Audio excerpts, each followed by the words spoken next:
de nuevo. Yo creo que todos me conocen o los conozco. Mi nombre es Dani, para el que no me conocen, soy uno de los pastores en Iglesias Casa Vida, aquí en Casa Vida Nosara, uno de los ancianos. Y hoy tengo el privilegio de anunciar que empezamos la segunda carta de Pablo a los Corintios. La segunda carta de Pablo a los Corintios. Y mi objetivo principal es darle las herramientas generales necesarias para poder abordar esta carta de la manera correcta, de una manera que sea confiable para usted, conforme la estudia junto con el resto de su iglesia. Por esto vamos a empezar a hablar sobre la introducción, sobre los primeros 2 versículos de la carta y permitir que el Señor nos ayude en nuestra tarea de hoy en día.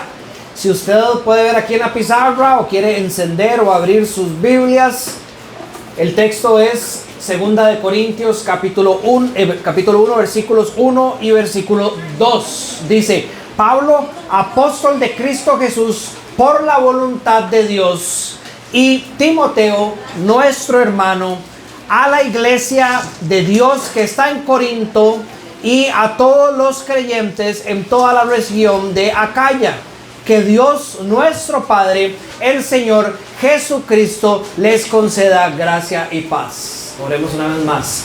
Señor, esta enseñanza la pongo en tus manos y los corazones son tuyos en esta iglesia. Te pido que los bendigas, que nos enseñes a través de lo que vamos a hablar hoy, que nos ayudes a descubrir nuestro pecado y que nos santifiques, Señor, por medio de la predicación de tu palabra.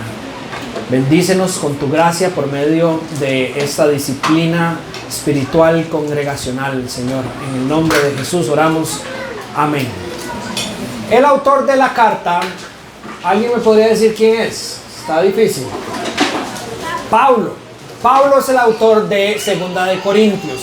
Cuando uno estudia sobre el autor de una carta, y hoy va a ser un tema bastante importante para nosotros considerar, usualmente se ven 2 cosas. Primeramente, número 1, el testimonio interno o el testimonio de la Biblia de que si verdaderamente en este caso Pablo es el autor de esta carta. La declaración del versículo 1 nos deja ver claramente desde el inicio que Pablo, el apóstol de Cristo, es el que escribe esta carta a la iglesia de Corinto. Pero además de eso, los estudiosos han profundizado en examinar el estilo y el lenguaje de la carta para también ver si es el mismo Pablo que conocemos de las demás cartas del Nuevo Testamento. Se estudia el estilo literario y en efecto es el mismo estilo que encontraríamos, por ejemplo, en la primera carta de Pablo a los Corintios o en otras cartas como Gálatas, Efesios, Filipenses. La manera en que escribe, el lenguaje, los modos, son definitivamente del apóstol Pablo, y la relación que él expresa tener y que los temas tienen con 1 de Corintios terminan de darnos evidencia de que Pablo es verdaderamente el autor. Durante toda la carta encontramos referencias autobiográficas de Pablo. Pablo hablando de su vida como ejemplo para ilustrar los temas que está enseñando a esta iglesia. Pero también tenemos el testimonio externo. Cosas fuera de la escritura que dan testimonio de que esta carta verdaderamente es de Pablo. Por ejemplo, Clemente de Roma, que escribió en los primeros 100 a 150 años de la iglesia, escribe una epístola que se llama, obviamente no parte del canon bíblico, la primera epístola de Clemente a los Corintios. Y en esa epístola él hace referencia a Pablo como aquel que les escribió las cartas que tenían en sus manos y que hoy conocemos como 1 y 2 de Corintios. Orígenes, también otro padre de la iglesia, atribuye sin cuestión alguna a Pablo como el autor. Cartas de Ignacio de Roma, que vivió entre el año 35 y el año 110, le atribuyen a Pablo la autoría de las cartas a los Corintios. epístola de Bernabé, no el mismo Bernabé que conocemos, compañero de Pablo, pero una epístola que también giraba en torno de las manos de las iglesias en el año 135, le atribuye a Pablo la autoría de esta carta. Y Policarpio de Esmirnia, que vivió entre el 69 y el 55, parafrasea también en muchas de sus cartas las enseñanzas dadas a los corintios por parte de Pablo. Además de esto, como otra evidencia externa, durante los primeros 300 años de la iglesia, cuando la iglesia hacía todos sus esfuerzos por compilar el canon bíblico, como profundamente estudiamos a través de Estefan, que estuvo aquí en meses pasados, nunca se dudó que Segunda de Corintios haya sido palabra inspirada de Dios a través del apóstol Pablo para la iglesia.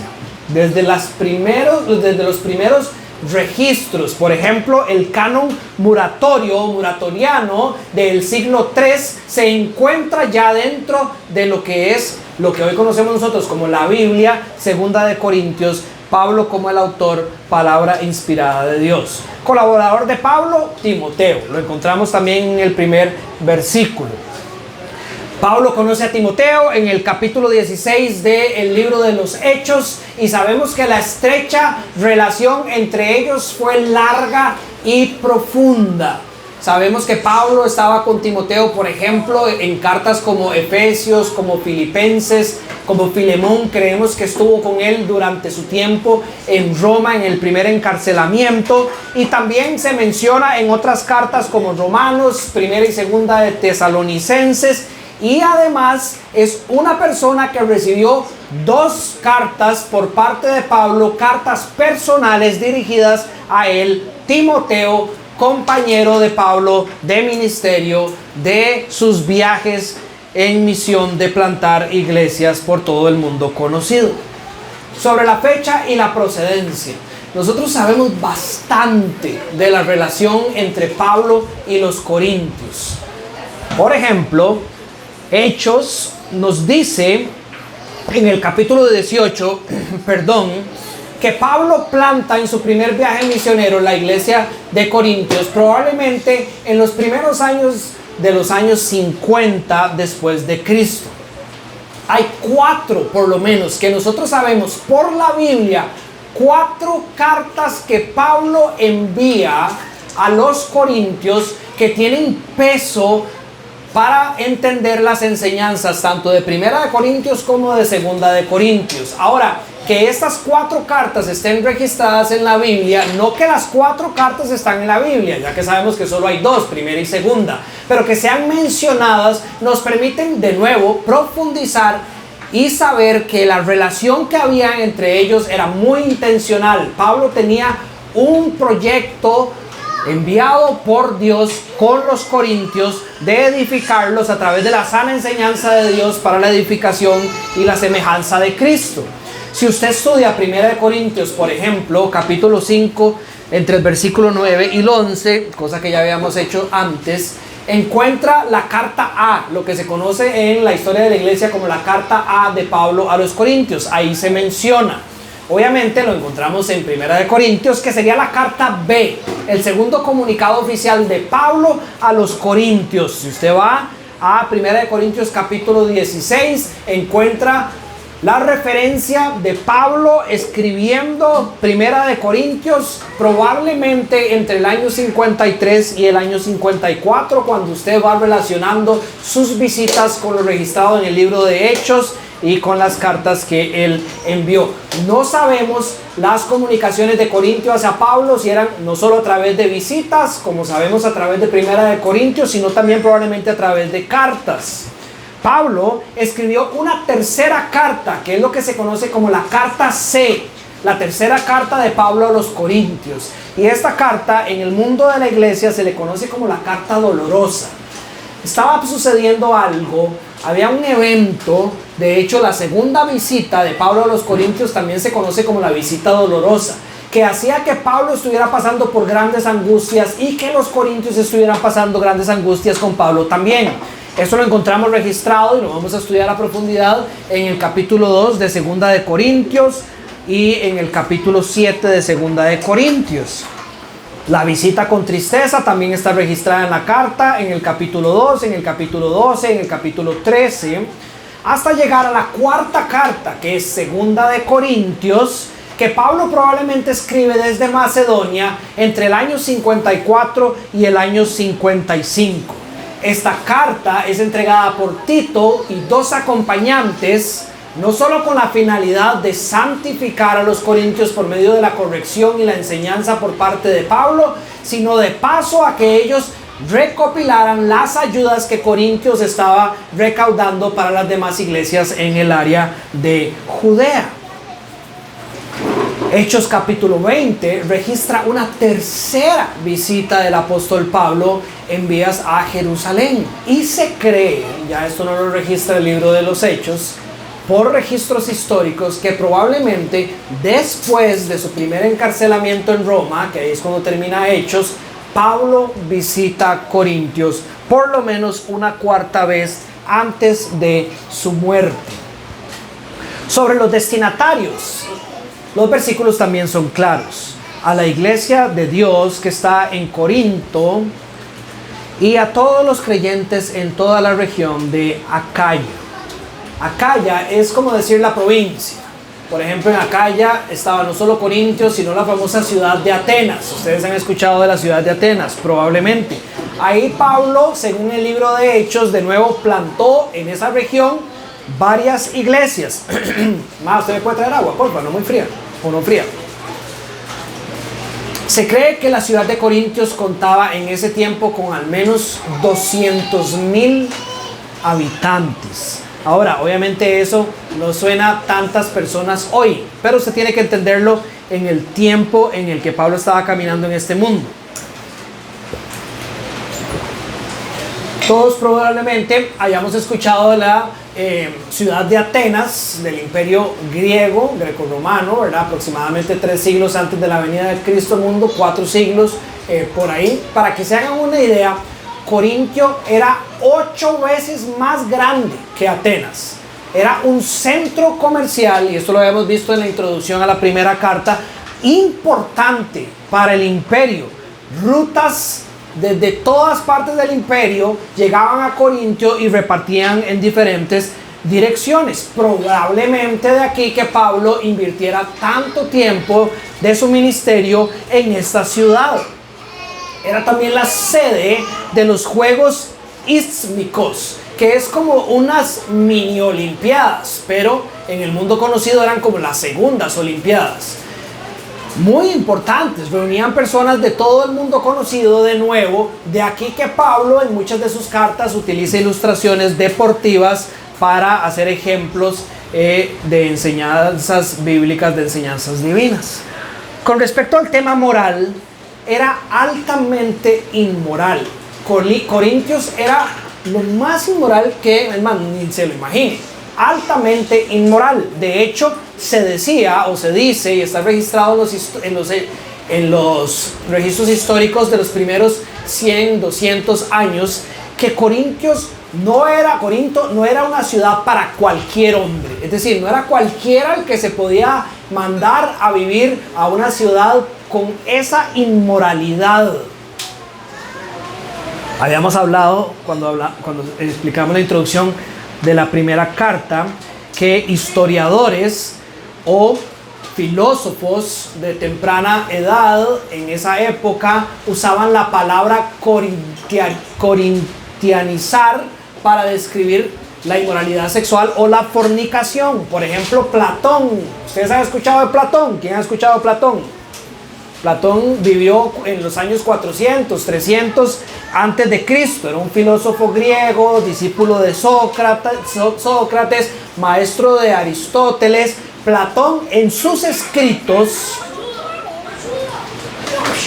para referirse a una prostituta, siempre usaba el término muchacha corintia o muchacha de Corintio en vez de la palabra prostituta. Así de inmoral era esa comunidad. Se decía que solo en el templo de Afrodita, que era uno de los muchos templos que quedaban del imperio griego y todos los dioses y tradiciones de ese momento histórico y romano. Solo en ese templo, al servicio de los sacerdotes y de los hombres que adoraban ahí, habían más de 1000 prostitutas sirviendo constantemente. Por toda esa contaminación moral y específicamente relacionado con deidades griegas, que Pablo, como estudiamos en Primera de Corintios, hace referencia a la manera de vestirse de los hombres y de las mujeres, que recuerden, no es que se está refiriendo a que hay un estilo de moda que hay que tener dentro de la iglesia, sino que a la manera en que se estaban vistiendo representaban la manera en que otras personas adoraban en otros templos a específicos dioses, y eso era confuso dentro de la iglesia cristiana para los cristianos jóvenes, o en la manera en que comían lo que era sacrificado a los ídolos. Pablo dice, eso se hace en otros templos y ya usted sabe que no hay ningún problema porque los otros dioses ni siquiera existen, pero no lo haga porque confunde a los que apenas están aprendiendo. Era porque habían tantos templos y tantas cosas pasando en esa ciudad que Pablo busca corregirlas en esa carta que ya nosotros estudiamos. Sobre la congregación, judíos y gentiles, sabemos de nuevo por el libro de los Hechos que cuando se planta la iglesia, Pablo empieza a predicar en la sinagoga. Después, como era de costumbre en todas las iglesias de la época, lo echaron de la sinagoga y empezó a plantar iglesias que no solo transformaron el corazón de muchos de los que estaban en las sinagogas, incluyendo sus líderes, sino que otros muchos adeptos que creyeron en la palabra del Señor. Sobre el contenido de la carta, 13 capítulos tiene esta carta y se podrían resumir en un saludo, 4 temas principales y una despedida. De nuevo, el saludo lo encontramos en el capítulo 1 del versículo 1 al 11.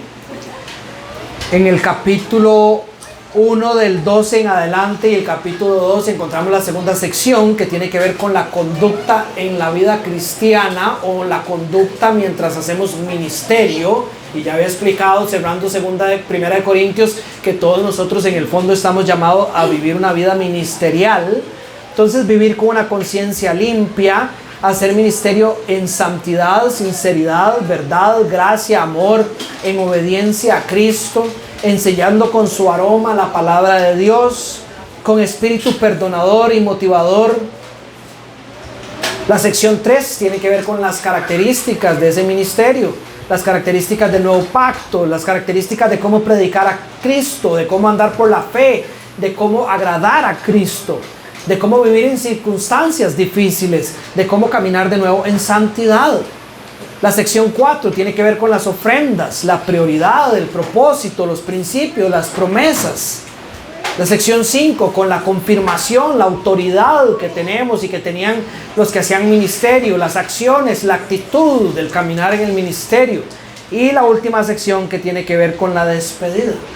Gracia de Dios, el amor de Dios y la obra del Espíritu de Dios en nosotros.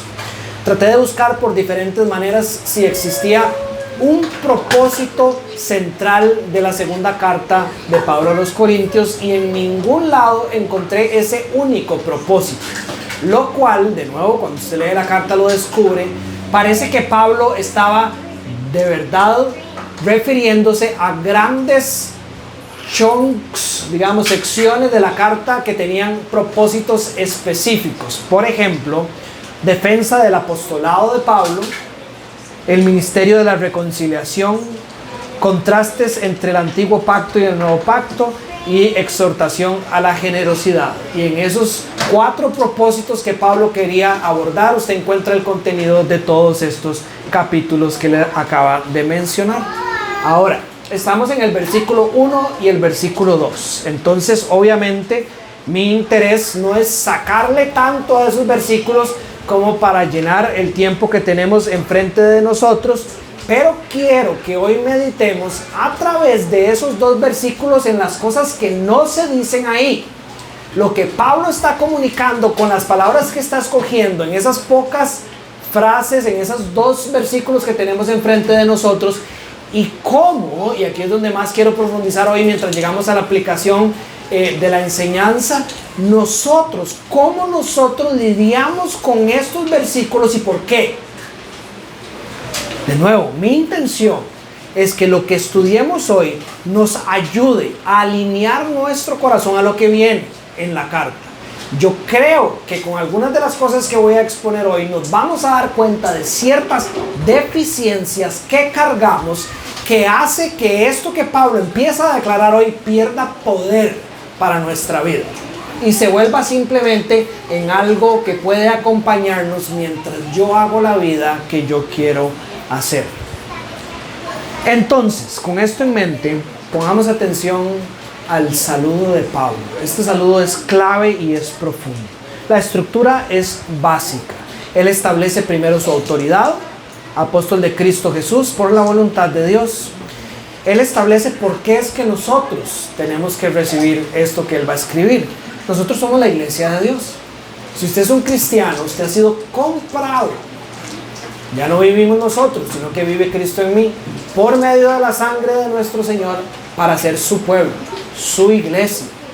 A nadie le gustan estas palabras porque a veces contrastan un poco con la historia de los últimos 200 años, pero para ser sus esclavos, esa es la terminología, sus siervos, que se usa en la Biblia.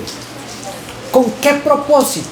Y esta es la conclusión: para que todos nosotros experimentemos la gracia y la paz de Dios. Pablo escribe con la autoridad de Dios a nosotros para que en el fondo, por medio de abrazar estas enseñanzas de la manera adecuada, la gracia y la paz de Dios abunde en nuestras vidas. Pero enfoquémonos de nuevo en su autoridad. La palabra apóstol es sumamente importante de entender. Hemos hablado anteriormente que un apóstol, ¿quién es? ¿Quién se atreve? Mensajero de Dios. Un mensajero de Dios, pero todavía en una definición más general y más amplia, es simplemente alguien que ha sido comisionado con una tarea específica. ¿Verdad? La palabra apóstol no solo aparece en la Biblia. Les había dado un ejemplo en el pasado que por ejemplo, valga la redundancia, cuando un rey mandaba a alguien con un edicto, esa persona era un apóstol del rey, iba con una misión específica y se paraba en la esquina de la plaza a leer lo que el rey había mandado a decir, y todas las personas que escuchaban a ese apóstol creían completamente en que era como si fuera el mismo rey hablándoles a ellos. Era la palabra del rey. De aquí que la palabra apóstol fuera utilizada por los escritores en este tiempo del Imperio Romano, donde se escribe la Biblia. Alguien enviado con una tarea específica. Unos años después, entre el año 200 y el año 300, en el Talmud, que es parte de la Mishnah, que son los escritos de la ley oral judía, se registra que en el pueblo de Israel, y de nuevo, estas palabras fueron escritas para alcanzar a todos, tanto judíos como gentiles, se creía que un apóstol era enviado por un hombre y que era como si este hombre fuera el hombre mismo. De hecho, las palabras textuales dice: el enviado por un hombre es como el hombre mismo. Es decir, básicamente, si usted pudiera imaginárselo, usted desaparece el que está en medio y pone sus ojos en el que lo envió. Pablo es el apóstol de Cristo Jesús. Ahora, Pablo, como apóstol, ya dentro del contexto bíblico, cumple todas las características que la palabra apóstol puede tener. En el primer siglo existían lo que se conoce como los apóstoles de Cristo. Los apóstoles de Cristo tenían que cumplir varias características para ser apóstoles de Cristo. Es decir, no todas las personas que fueron enviados por Jesús eran reconocidos como apóstoles de Jesús de la misma manera. Y esto la Biblia lo explica de esta manera. Número 1, tenían que ser testigos oculares de Cristo resucitado. Pablo fue testigo ocular del Cristo resucitado, al igual que los otros apóstoles de Cristo. Después tenía que haber sido comisionado directamente por Cristo. Cristo le da una comisión específica a Pablo, que está bien registrada no solo en Hechos, sino que en sus escrituras. Punto número 3, tenía que haber hecho señales y milagros para la autentificación de su apostolado. Ahora, Recuerden que el propósito de los milagros en la Biblia no era necesariamente bendecir a las personas que recibían los milagros, sino que el propósito principal era confirmar el mensaje y al mensajero. Ahora, recordemos por lo que acabamos de estudiar que el propósito principal de los milagros a través del apóstol Pablo no era confirmar solo a Pablo, sino al que lo envió, correcto, que es Cristo Jesús. Por eso es que todos los apóstoles de Cristo fueron perfectos en el uso de sus dones para apuntar a aquel perfecto que los había comisionado para establecer los fundamentos de la iglesia de una manera que nadie más tiene derecho de hacer. Pablo también cumple la función de apóstol de una manera especial, a diferencia de los otros apóstoles de Cristo, y era que era reconocido por los apóstoles de Cristo. Es decir, todos los otros apóstoles fueron nombrados por Cristo en presencia de Cristo. Mas Pablo, aunque no caminó en el ministerio de Cristo aquí en la tierra, sino que solo lo conoció como el Cristo resucitado, fue reconocido por todos los demás apóstoles de Cristo como un apóstol de Cristo. Y eso es importante, lo crean o no. Además de eso, según la definición, la única definición que debería de tener la palabra apóstol, que no tiene que ver con nada de que alguien tiene un don especial, ni que es mejor que los otros, ni que vamos a traerlo de no sé dónde porque lo que él hace nadie más lo puede hacer, ¿verdad? Pablo cumple la definición normal de lo que es ser un apóstol, alguien enviado por alguien para hacer algo en especial.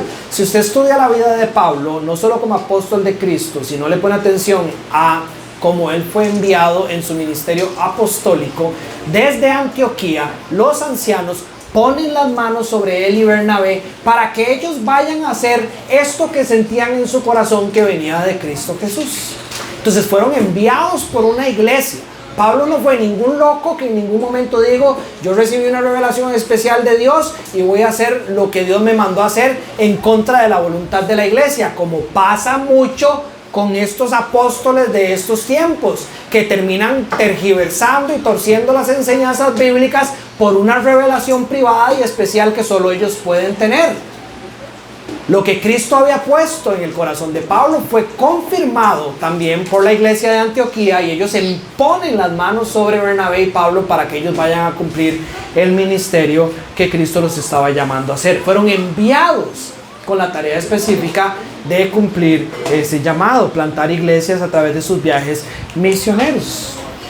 Estos, y solo estos apóstoles de Cristo, son los encargados de construir las fundaciones de la iglesia. Ellos son los que ponen las fundaciones de la iglesia. Dani aquí no viene con nada nuevo que no sirve para nada. Lo que Dani quiere enseñar y que ustedes reflexionen es en los fundamentos puestos por los apóstoles de Cristo, porque sobre esos fundamentos que Dios dio a los apóstoles es donde se sienta la piedra angular, que es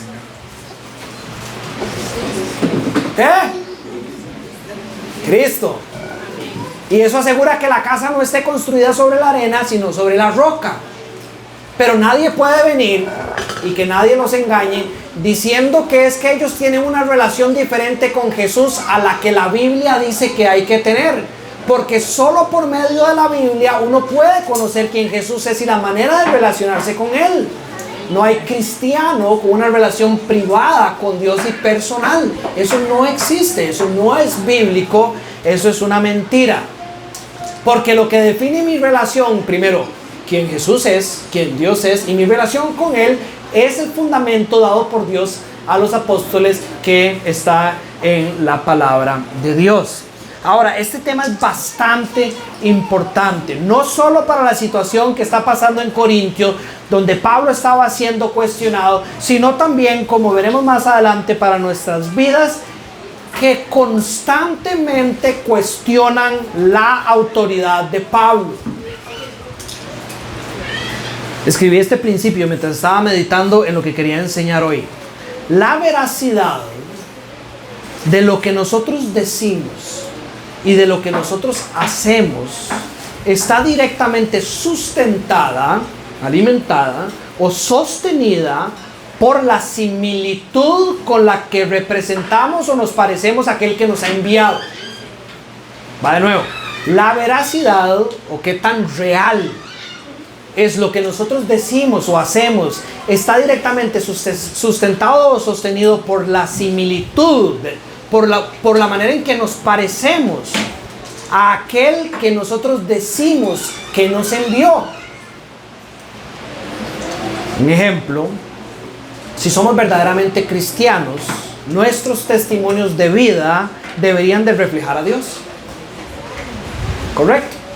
Si usted es verdaderamente cristiano, quiere decir que usted fue enviado con una tarea específica por Cristo en esta tierra y su vida tiene que parecerse a aquel que lo envió, porque si no, todo lo que usted hace se empieza a desmoronar, se empieza a caer.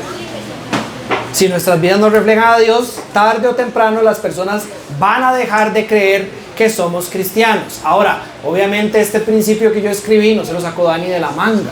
Por sus frutos los van a conocer, dijo Jesucristo. Al final de cuentas, es lo mismo que Jesucristo enseñó. Ahora, Cristo es el ejemplo perfecto de lo que es ser un enviado, de lo que es ser ese apóstol en la definición estricta de la palabra. Registra Juan sobre Cristo: el testimonio con que yo cuento tiene más peso que el de Juan, que había una confusión en ese momento, porque las obras que el Padre me ha encomendado realizar y que estoy haciendo testifican que el Padre me ha enviado. Si Jesucristo hubiera caminado por la tierra diciendo un montón de nuevas enseñanzas y su vida no hubiera estado directamente relacionado con la revelación de Dios, nadie hubiera creído que era verdaderamente Dios. Pero todos los que verdaderamente con un corazón dispuesto se pararon enfrente de Él, podían ver en Él a Dios. Y de aquí que el saludo de Pablo tiene este peso majestuoso, así de simple y conciso, pero es un peso majestuoso. Pablo es un apóstol de Cristo Jesús por la voluntad de Dios.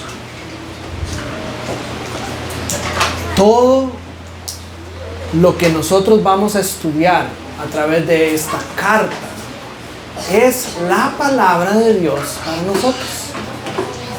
Vuelve a Pablo de por medio, si lo quiere ver de esta manera. Las intenciones de Pablo con esta introducción era aclarar que lo que él está por decir es lo que Dios ha mandado a decir y debe ser tomado como si lo dijera Dios mismo. De esta manera se entendía el uso de la palabra apóstol ahí. Es que de nuevo, en nuestro contexto simplemente suena como un título. Viene el apóstol de tal lado. Es que ya está el apóstol de tal. Es un título. Muchos de esos apóstoles ni siquiera han abierto la Biblia, nunca.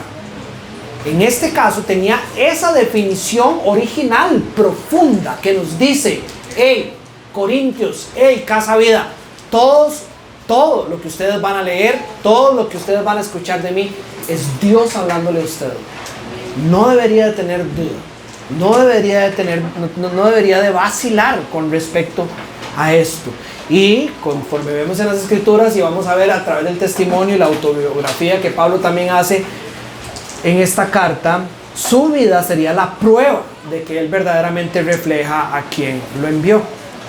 Ahora, déjenme abrir un paréntesis aquí y trate de seguirme, porque aquí es donde la enseñanza usa ciertos términos filosóficos, pero que yo creo que van a ser muy ricos para que usted limpie impurezas que pueden haber en su mente y pueda defender su fe mejor como persona y para con los demás.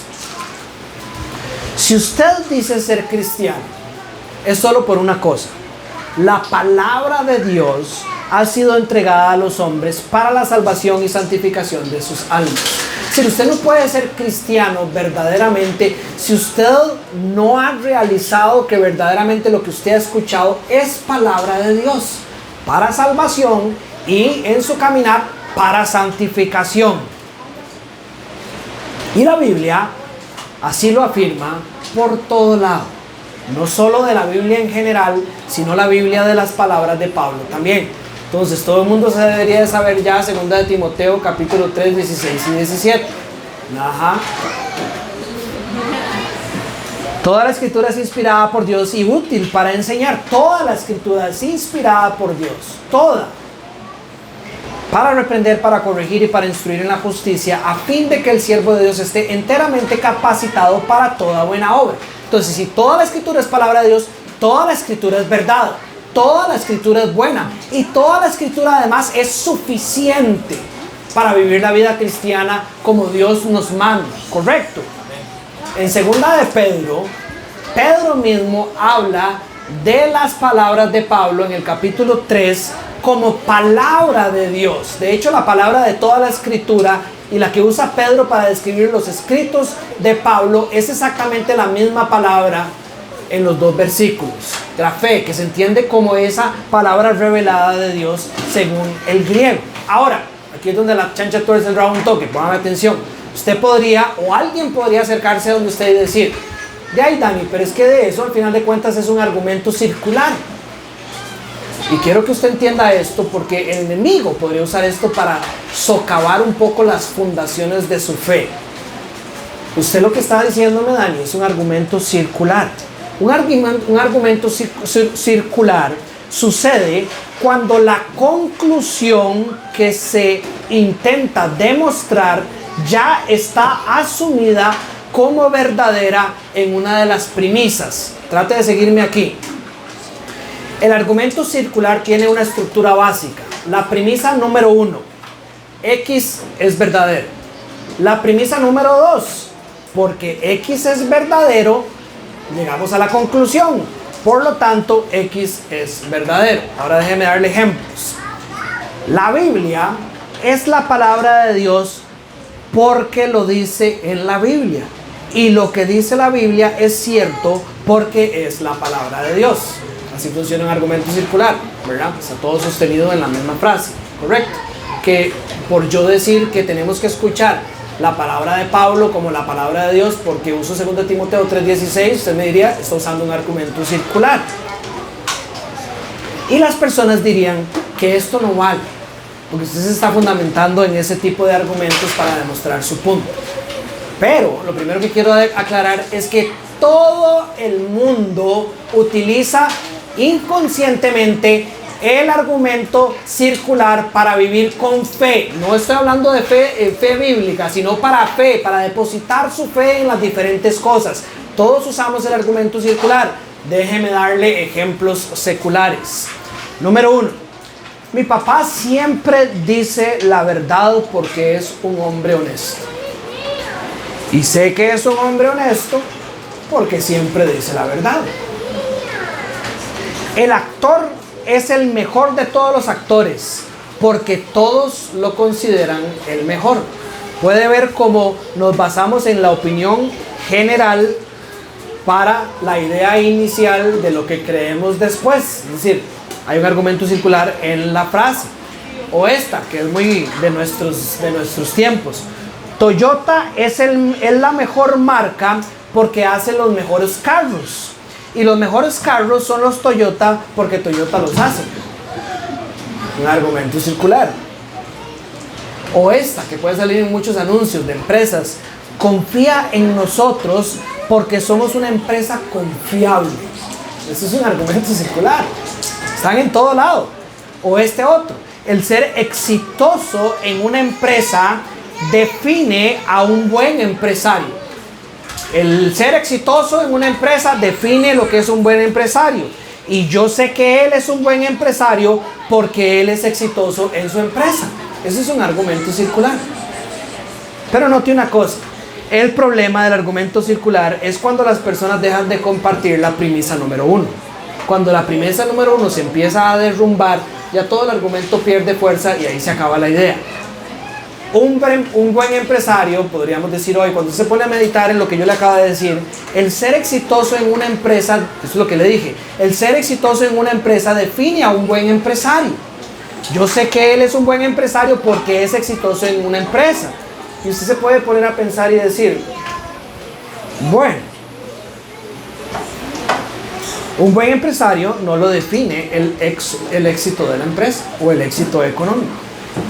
Y no estoy hablando aquí de necesariamente la persona del presidente, o no me quiero poner político, pero ¿quién diría aquí que Donald Trump es un buen empresario? Si lo definimos bajo el argumento circular, es decir, si por el éxito de las empresas fuera, él sería un excelente empresario. Pero todo el mundo va a empezar a decir, es una persona, dicen que trata a los empleados pésimo, había un show de televisión donde todo el mundo lo conoció antes, o en otro caso, ya no estoy hablando de Donald Trump, la persona puede ser un jefe que abusa de sus empleados, los acosa sexualmente y puede ser la empresa más exitosa del mundo, ¿verdad? Entonces ya se rompió la premisa del argumento circular y el argumento se empieza a caer. Ya, ser exitoso en la empresa no hace a nadie un buen jefe. Hay otro montón de cosas que deberíamos de considerar para saber si es verdaderamente un buen jefe. O, por ejemplo, se dieron cuenta que Toyota ya no hace todos los carros en Japón, sino que ahora los hace por un montón de lados. Por ejemplo, en Argentina.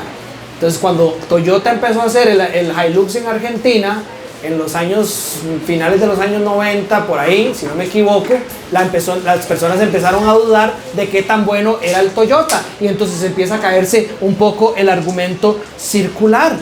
No todos los carros de Toyota son buenos porque ya no se hacen en el mismo lugar y además se puede notar la diferencia. Y empieza a caerse. Pero la palabra de Dios, aunque las personas decidan no creer en ella, no es porque ella haya cambiado o defraudado a nadie, o porque algo de lo que dice haya dejado de ser verdad. Es decir, aunque haya un argumento circular, el argumento circular ha sido sostenido desde el principio y será sostenido hasta el final. Todas las cosas pasarán, dice la Biblia en Marcos 13, si no me equivoco, pero mi palabra nunca pasará. Siempre será sostenido y el argumento siempre va a estar ahí. Pero gracias a Dios, la Biblia ni siquiera es que se sostiene solo por el argumento circular. Y esto es yo simplemente agregándole a usted para su defensa en su corazón. Escrita por un lapso de más de 1500 años. Piensen, 1500 años en que fue escrita desde la primera palabra hasta que se cierra el canon, por más de 40 autores. No hay un solo error, no hay una sola contradicción entre las enseñanzas, no hay un solo conflicto. Si usted se pone a pensar en lo que leí sobre la Mishnah, ¿verdad? Si Dios dice que esta es su palabra la que lo representa, es decir, si lo viéramos desde el punto de vista en que Jesucristo es la palabra, pero si le diéramos el atributo apostólico a la palabra enviada para representar a quien está describiendo la perfección de Dios, se encuentra en la palabra de Dios de manera perfecta también. Porque si no hubiera esa perfección, ¿correcto?, no sería una representación fidedigna de quien la envió. La unidad y la consistencia del texto, el cumplimiento profético por cientos de años de lo que escribe, el testimonio del Espíritu Santo en la vida de los creyentes, la indestructibilidad de la Biblia, miles de años de personas tratando de destruir la palabra de Dios y no pueden, ni una palabra. Evidencia histórica y arqueológica en donde la Biblia se refiere a esos puntos es completamente accurate. ¿Cómo se dice? Verdadero, precisa. Pero es que no se encuentra la ciudad de Efesio donde se supone que tiene que estar. Sí, pero ¿sabe? Que no se encuentre no significa que ahí no está. Es que usted no tiene tal vez las herramientas para encontrarla, porque ya ha pasado muchas veces. Decían no están y ahora de repente sí están. Y la transformación de la vida de miles de personas a través de la historia, siguen dando testimonio de que esa es la palabra de Dios. Cierro el paréntesis del argumento circular. Pablo, apóstol de Cristo Jesús por la voluntad de Dios. De nuevo, ¿cómo es esto para nuestras vidas? Somos la iglesia de Dios. Somos aquellos que fuimos apartados, los santos. En vez de creyentes, en otra versión dice los santos. Personas apartadas por Dios santificadas por su gracia y llamadas a vivir en santidad. Es para nosotros. Segunda de Corintios es la palabra de Dios para nosotros, para nuestras vidas, para la iglesia. Ahora, ¿por qué he tratado de ser tan enfático con el tema de la autoridad de la palabra de Dios, de la autoridad de Pablo, de cómo ver a Cristo mismo hablando a nosotros y cómo esto aplica para nuestras vidas? Yo verdaderamente creo, y esto es examinándome a mí, examinando los corazones de las personas de la iglesia, que hay una batalla en nuestra mente que como cristianos nosotros probablemente vamos a tener que seguir peleando por el resto de nuestras vidas, pero que creo que va a ser más fácil pelearla si empezamos a identificar de dónde viene, qué es lo que me hace débil en la batalla, cómo yo puedo limpiar esas debilidades para ser mejor, para ganar campo en el campo de batalla. Déjenme leerle estas tres premisas. Número 1, creo que si usted es un cristiano sano, es decir, que si usted es parte de una iglesia bíblica donde le enseñan la verdad bíblica como Casa Vida, si usted es parte de una iglesia sana, si usted es un cristiano sano, no cuestiona que Pablo haya sido un apóstol de Jesucristo. Usted no cuestiona eso. Creo también que si usted es un cristiano de una iglesia sana, un cristiano sano, no duda de la veracidad e inerrancia de los escritos de Pablo o de toda la Biblia. Usted no duda de la inerrancia o de los escritos de Pablo como la palabra de Dios. Pero creo, y aquí voy a meter a todo el mundo en el mismo canasto, y si alguien no, tal vez me busca al final y me cuenta cómo hizo. Creo que todos seguimos luchando con el tema de la suficiencia de las escrituras. Creemos que la escritura es verdad, creemos que verdaderamente Dios la dio, pero creemos que no es suficiente para nuestras vidas.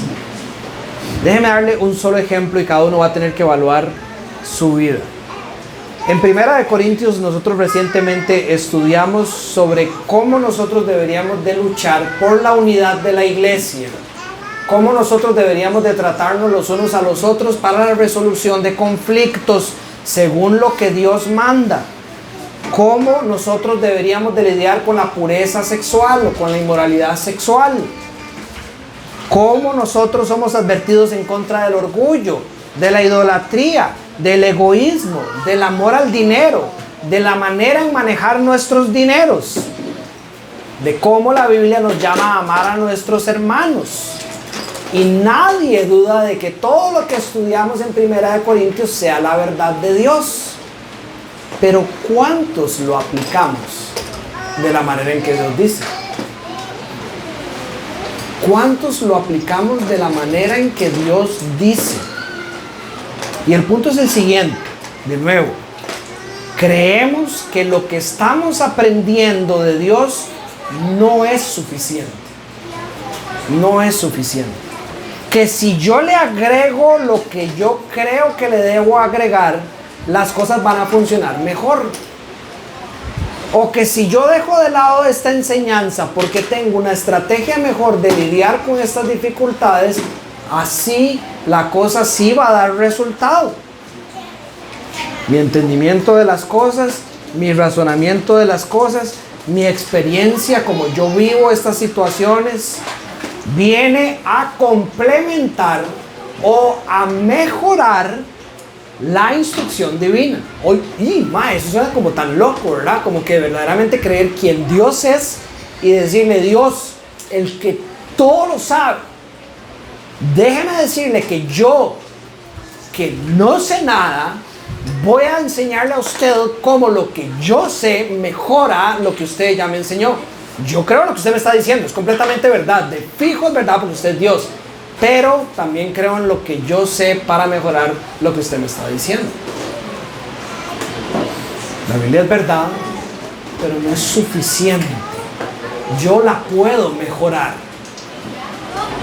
Ahora, obviamente esto es contrario a toda la enseñanza bíblica.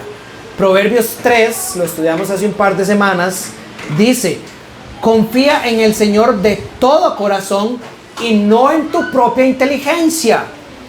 Reconócelo en todos tus caminos y Él allanará tus sendas. Jeremías en el capítulo 17, 9. Nada hay tan engañoso como el corazón. Sí, para todos ustedes que andan buscando en su corazón, ¿verdad?, la profundidad de cómo lidiar con un tema sin la palabra de Dios. La misma palabra de Dios dice, no hay nada más engañoso que hacer eso. Isaías capítulo 55, 8 y 9.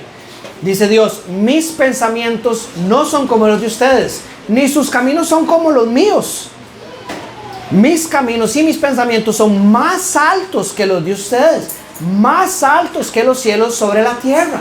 Y nosotros aquí en el siglo yo no sé cuál, 21, vivimos creyendo que nuestros caminos ya son de verdad mucho mejorados. Digamos, es que lo de Dios fue hace 2000 años que escribió. Salmo 37, 5. Encomienda al Señor tu camino, confía en Él y Él actuará. Ríndase a lo del Señor. Proverbios 28, 26. El que confía en sí mismo es un necio. Y la gente se ofende cuando uno usa esa palabra. Yo le digo a los chiquillos míos cuando les digo, no sea necio. Me dice, papi, no use malas palabras. Y yo, no, es una mala palabra. Ahí está la palabra de Dios. No seamos necios. Dejemos de confiar en nosotros. El que camina con sabiduría, y la sabiduría de Dios, se salva. Romanos 12:2. No se amolden al mundo actual. No caminen, y esto es importante para lo que voy a ir ahora. No caminen según lo que el mundo les ha ido enseñando, si no sean transformados por estas verdades que estamos escuchando hoy.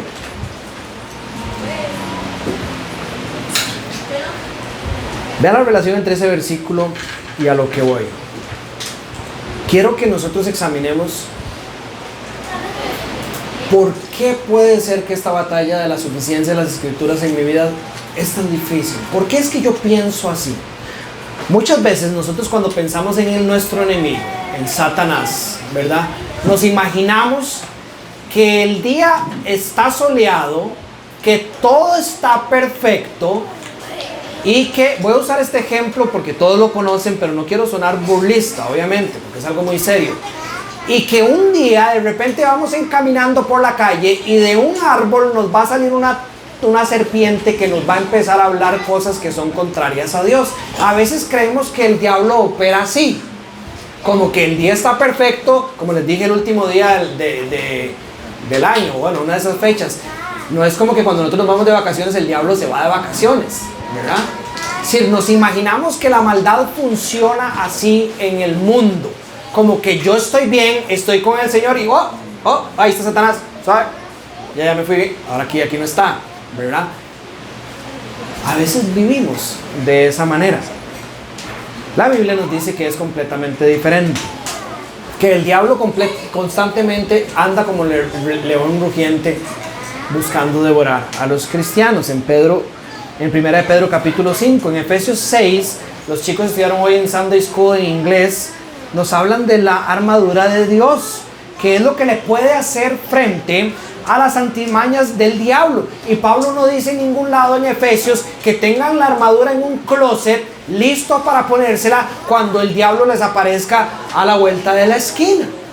Dice, vístanse constantemente con la armadura de Dios. Dice, porque la lucha no es contra los seres humanos ni contra esas cosas, sino contra los poderes que dominan el mundo, las tinieblas. Y puede ser confuso. No nos vamos a dar cuenta cuando el diablo esté operando, porque la misma palabra de Dios dice, y lo vamos a estudiar en 2 Corintios capítulo 11, que Él se disfraza como ángel de luz. Es decir, que se vuelve imperceptible para nosotros la manera en que Él opera para engañarnos, para torcer nuestros caminos y alejarnos de la voluntad de Dios para nuestras vidas. Y aquí es donde quiero que usted entienda un poco de dónde puede que venga la manera en que usted procesa lo que usted está escuchando hoy como la palabra de Dios. En el siglo XIV, vean hasta dónde le estoy yendo. ¿Cuánto es eso? 7 siglos atrás, ¿verdad? En el siglo XIV surge un movimiento cultural, filosófico y ético que pone al ser humano en el centro de sus reflexiones y valores, enfatizando su dignidad, su capacidad de razonamiento, potencial creativo y libertad. Ahora, todo esto suena muy tuanis, ¿verdad? Porque todos queremos aumentar nuestra dignidad, nuestra capacidad de razonar, nuestro potencial creativo y nuestra libertad, ¿correcto? Dios también quiere eso de nosotros. ¿Dónde está el problema? Que el movimiento se enfocaba en quitar a Dios y a poner al hombre en el centro. Ahí es donde empieza el problema. Por lo menos me fui hasta el siglo XIV. Este movimiento se conoce como el humanismo. Y las principales características del humanismo son el antropocentrismo, es decir, que el ser humano es el centro y la medida de todas las cosas, en contraste con el teocentrismo medieval. Estas son definiciones seculares. Yo les voy a decir cuando estoy hablando de algún libro que es cristiano. Esto lo encuentra uno por medio de estudiar en el internet. Esta es la definición del antropocentrismo, característica del humanismo desde el siglo XIV. El ser humano es el centro y él es el que mide lo que son las cosas. El teocentrismo medieval, ya no más. Es decir, Dios como el centro, no más. Razonamiento crítico, valoración de la razón y la experiencia humana como herramientas para comprender y mejorar la vida. Es decir, lo que yo experimento es lo que me va a ayudar a mejorar mi situación. Por ejemplo, el Señor dice que las relaciones matrimoniales, ustedes saben cuáles, porque hay unos niños por aquí, están diseñadas para dentro del pacto matrimonial. Pero a través del humanismo, donde ya Dios no es el centro de mi vida, sino que soy yo el que defino lo que tiene que pasar, voy a experimentar ciertas cosas para agregarle valor y asegurarme de que las cosas estén mejor.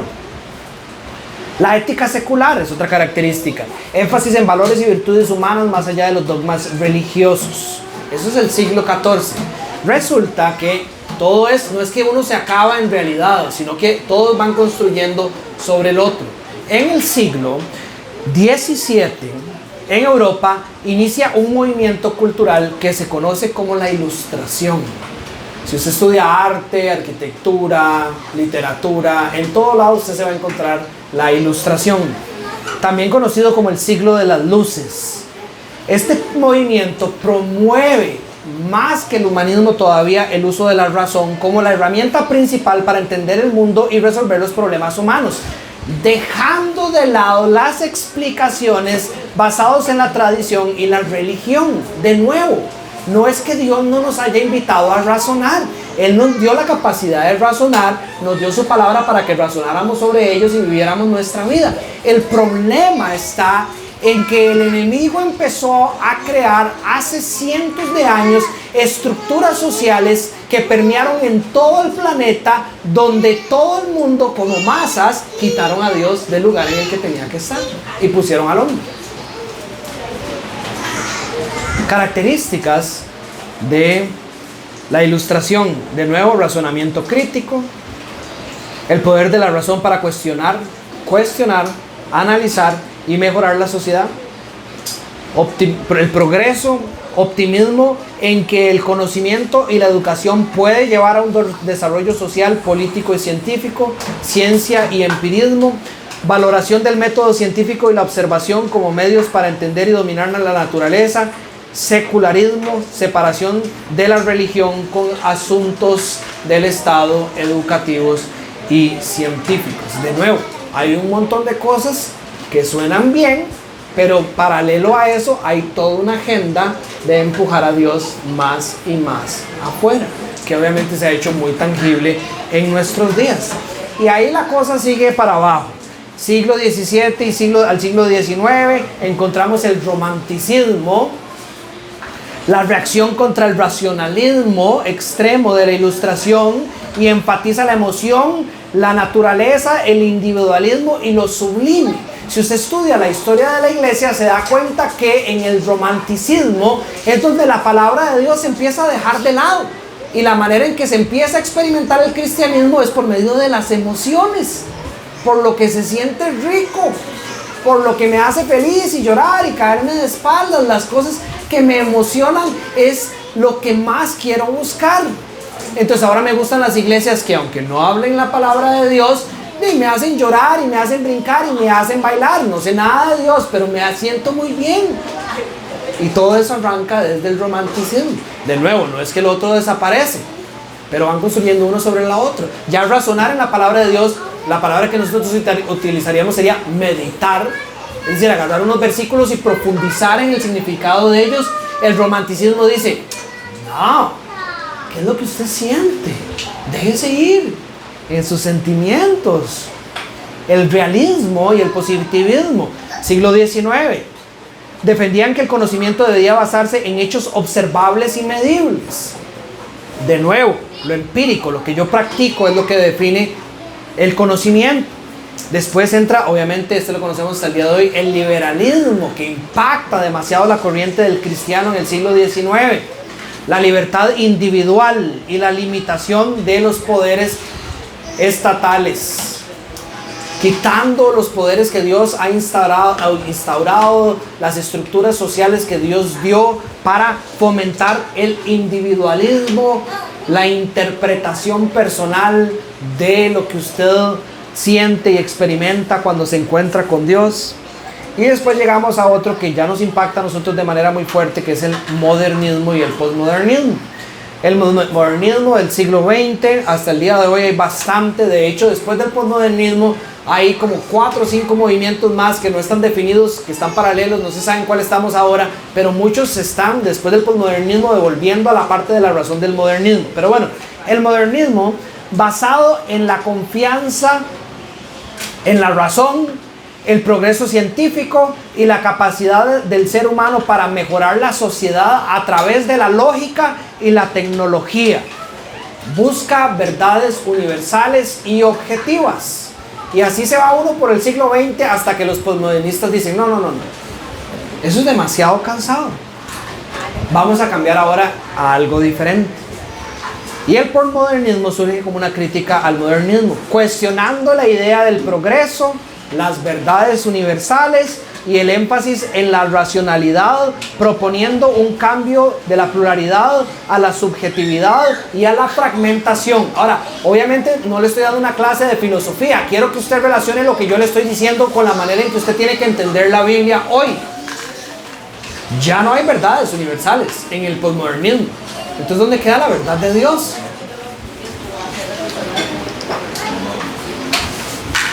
Bajo la influencia del idealismo de Kant y el paradigma de la relatividad cultural, es decir, todo es relativo, y de las ciencias sociales, la búsqueda moderna de la verdad está siendo reemplazada por la afirmación postmoderna de que todas las verdades científicas y universales de la razón son, de hecho, meras interpretaciones locales y privadas, derivadas de la socialización y de la experiencia del yo. En lugar de que el mundo objetivo, es decir, de lo que es claro, ahí está y todo el mundo lo puede entender, nos determina, perdón, voy a leerlo de nuevo, en lugar de que el mundo objetivo nos determine, nuestro yo determina el mundo en el que vivimos, ya sea que ese yo sea el individuo o el grupo étnico, género, clase social, partido político, subcultura religiosa a la que pertenecemos. Todo esto ha impactado, ha informado, ha moldeado nuestra cosmovisión, es decir, la manera en que nosotros entendemos el mundo y el proceso de pensamiento que nosotros tenemos. La palabra de Dios es verdad y de fijo le sirvió a los corintios. Pero hoy las cosas han cambiado un poquito en estos 2000 años. Nosotros de ahí tenemos que ser, por todos los avances científicos y todo lo que ahora entendemos, de fijo una mejor sociedad que la sociedad de Corintios. Entendemos mejor cómo lidiar con nuestros problemas contemporáneos. Y esto más bien es exactamente lo que nos ha llevado al meollo del asunto. Creer nosotros que sabemos mejor que Dios lo que la iglesia de hoy necesita. Ahora, este libro, esta cita sí es de un libro cristiano, con relación al modernismo y con relación a 1 y 2 de Corintios. Dice: la afirmación de Pablo de hablar con autoridad en el nombre de Cristo cuestiona la propensión moderna de adorar el progreso científico como la solución a nuestros problemas. Desde la Ilustración, la mentalidad moderna ha asumido que, dado que la ciencia ha tenido éxito en guiarnos hacia el futuro más saludable y próspero, las personas también están mejorando. Al final, por lo tanto, el último descubrimiento científico nos salvará. Bajo el poder de este sistema de creencias, el progreso en tecnología se confía como equivalente al progreso del desarrollo moral.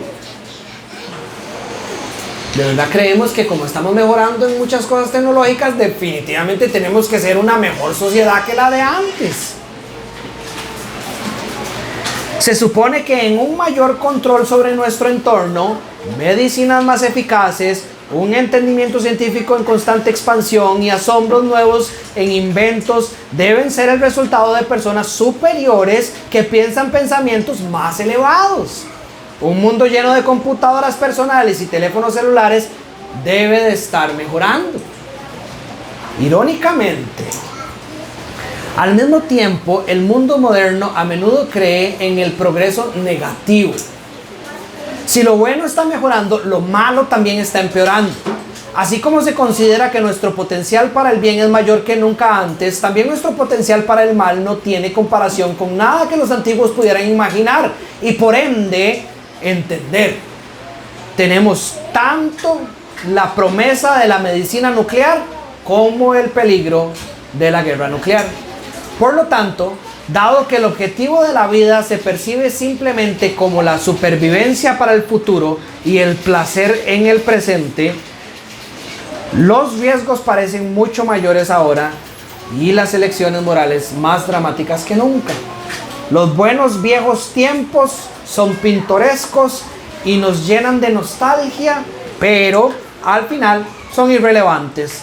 Estamos convencidos de que nuestros problemas son mucho más profundos de lo que eran en aquellos días, más simples, y que las respuestas que requieren deben ser mucho más sofisticadas, científicas, tecnológicas y actualizadas. En esta cultura, la afirmación de Pablo de hablar en el nombre de Cristo conforme a la voluntad de Dios parece pequeña y antigua, ingenua y desactualizada. Un relicto religioso del pasado con poca relevancia para hoy. Entonces, ¿en qué posición nos ponemos? Asumimos que Pablo puede ser entendido, puede ser evaluado, puede ser comparado con nuestra realidad y después está en nuestras manos decidir si lo queremos aceptar o rechazar. Entonces, como padres, me encuentro un montón de papás que se saben todo lo que la nueva tecnología ha revelado sobre cómo criar a los hijos y no tienen la menor idea de lo que Dios dice. Porque de fijo, lo que Dios dice de hace 2000 años no puede ser mejor que todos los estudios cerebrales y todo el montón de cosas que ya se han dado. ¿Verdad? ¿Y qué con el posmodernismo? Eso es porque si usted es modernista todavía en su manera de pensar, pero digamos que ya usted está demasiado enviciado por el tema del posmodernismo. Con relación a la carta, los posmodernos no ven tal cosa como la verdad, solo diferentes verdades desde diferentes perspectivas y con diferentes propósitos. La verdad ha sido reemplazada por mi verdad o nuestra verdad. Incluso aquellos que afirman que los escritos de Pablo son apostólicos comienzan a preguntarse, estos son los posmodernos, si realmente pueden entenderlos. Y de ser así, si la verdad de Pablo tiene alguna relevancia para su propia situación particular, identidad racial, género o experiencia de vida. Pablo tiene su cultura y su verdad, y nosotros tenemos la nuestra. Es decir, lo de Pablo de fijo es verdad, pero era verdad para él, no puede ser verdad para mí. Lo mío es diferente hoy. Por lo tanto, ya se ha leído desde las alturas del progreso, desde lo moderno, o bajo la sombra del yo, es decir, el posmodernismo, la segunda carta de Pablo a los Corintios, o la Biblia en su totalidad, funciona cada vez más simplemente como, y aquí tienen que evaluarse todos, como un estímulo para reflexionar sobre nuestra propia existencia o nuestra propia experiencia. En cualquier caso, nos protegemos asumiendo que nuestra perspectiva es mejor o que simplemente es diferente a la de Pablo.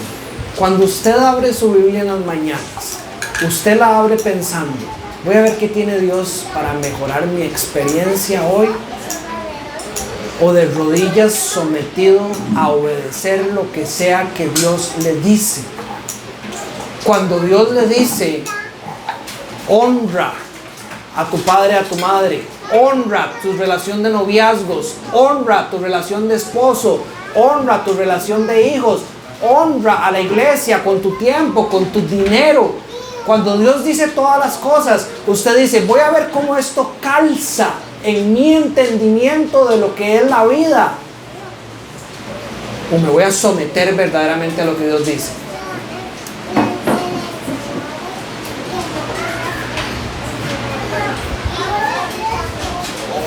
Dígame si, le voy a leer ciertas frases. Estas frases las busqué en internet. Si alguna resuena en sus oídos, y puede ser que sea parte de lo que corre por sus venas. Son frases posmodernas, es decir, de lo que nos alimentamos todos los días.